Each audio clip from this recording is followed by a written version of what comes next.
One American lady friend, an elderly woman, just looked at me. We were having a conversation. And then the last thing she told me was, Linda, whenever I look at you, do you know what I see? I see Sarah Jakes Roberts. And in my heart, I was just like, oh my God, you guys, I've never felt so humbled, so honored, I've never felt so good. Do you get?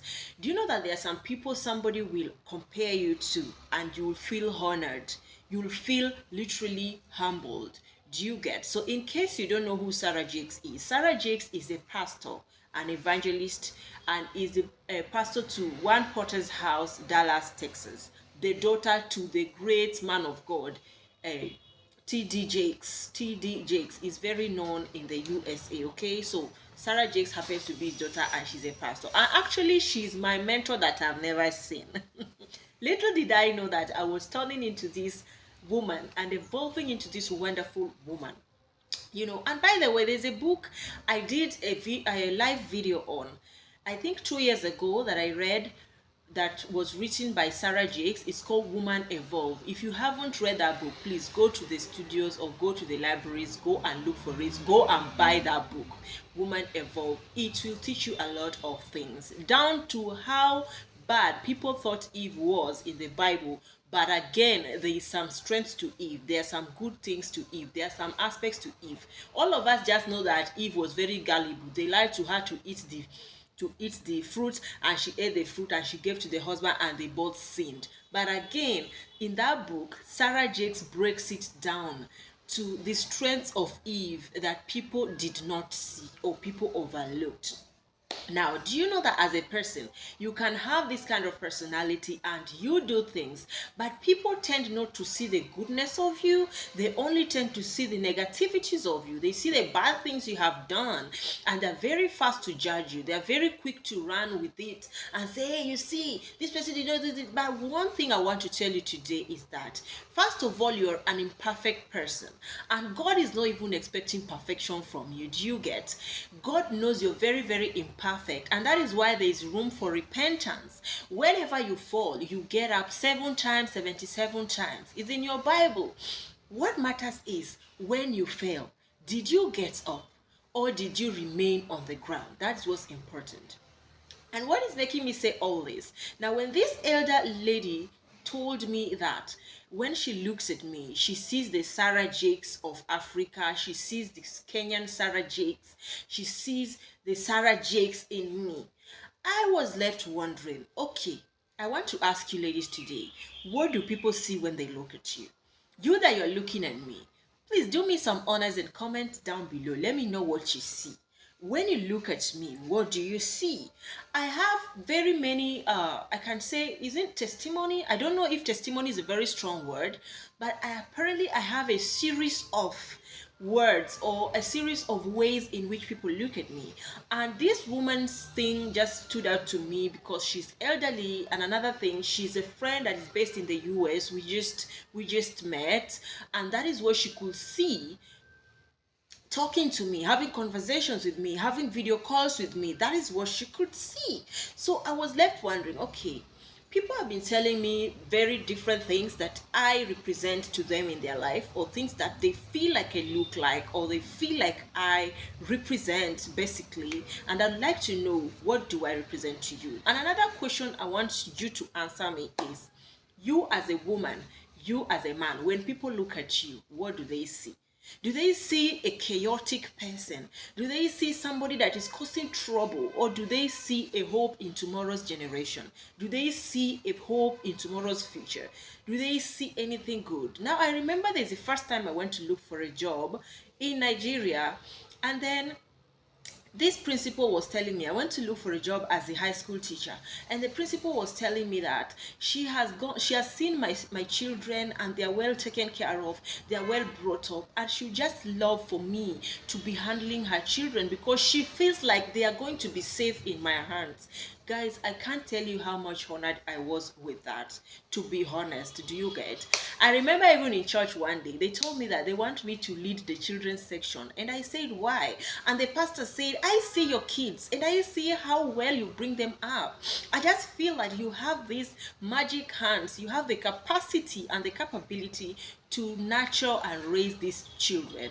And to be honest, I rejected that offer. I was like, no, thank you so much, because you could see how much I try and you were able to like acknowledge my effort. But let me tell you, it's not beans for people to look at your children and be like, wow, she's really trying.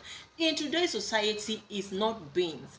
A stay-at-home mom, a working mom, juggling work and children, upbringing, school runs and cooking and cleaning and everything, it's not beans. And of course, I've done some of my videos in the past where I've told you my history with Nigerian house help. It's not even a joke having Nigerian house girl.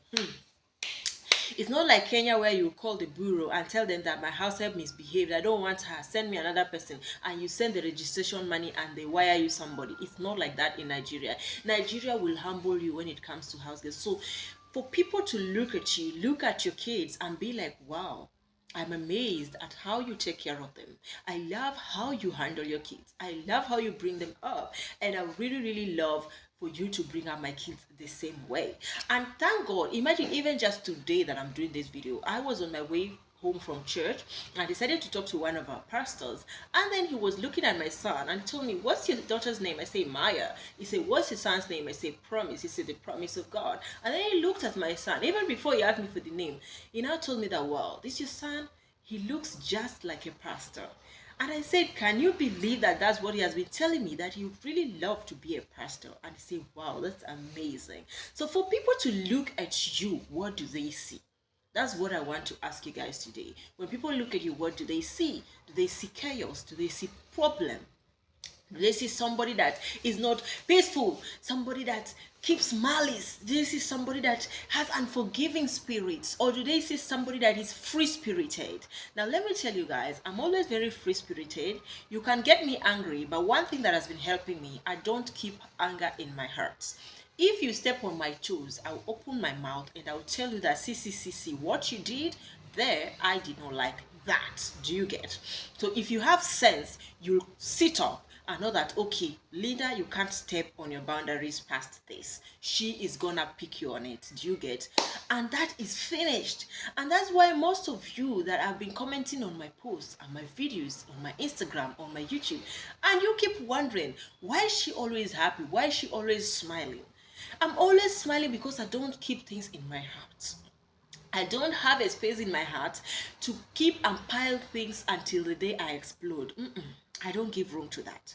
And this is my advice to you today. If you want to keep on smiling just like me, if you want to exude this happy, joyful face, you're always happy. People are marveling at how you're always smiling. They're almost wondering, are you living in the same earth where the inflation is high, where life is difficult, where some of us are wondering where our next rent will come from and we don't know, where some of us are wondering where our next meal will come from and you still smile? If you want to be that kind of person, let go of people from your heart. People are gonna step on your feet, they're gonna offend you, they're gonna get you so angry that you feel that you want to cheer them. But one thing is certain, do not keep them in your heart. God said, love everybody, love your neighbors, but he did not say talk to all of them. So if you know that there's a neighbor of yours that talking to them takes your peace away, as long as you have examined your heart and your soul and you know that you have nothing against them, like if you came out of the gate and met somebody beating them, you'll actually defend them. Do you get? But you cannot talk to them because it's taking your peace away from you. Please let them be. God knows you are imperfect. He's not even interested in you being perfect. Don't even try because you cannot near perfection. Do you get? But anything that gives you peace, that's the most important thing you need to do. So today I leave you with this. Ask yourself, when people look at you, what do they see? Maybe you can ask your circle of friends. Send me a message, an honest message. Whenever you look at me, what do you see? The few times we've been together, the conversation we've held together, when you look at me, what do you see? Personally, I've heard people telling me very beautiful comments about what they see when they look at me. And what I did about this video today was someone telling me whenever they look at me, they see Sarah Jakes Roberts, who happens to be my mentor, even though I've never seen her, but she's my mentor anyway. So well guys, thank you so much for watching. Comment down below, like, share, follow, and do all the good stuff. God bless you.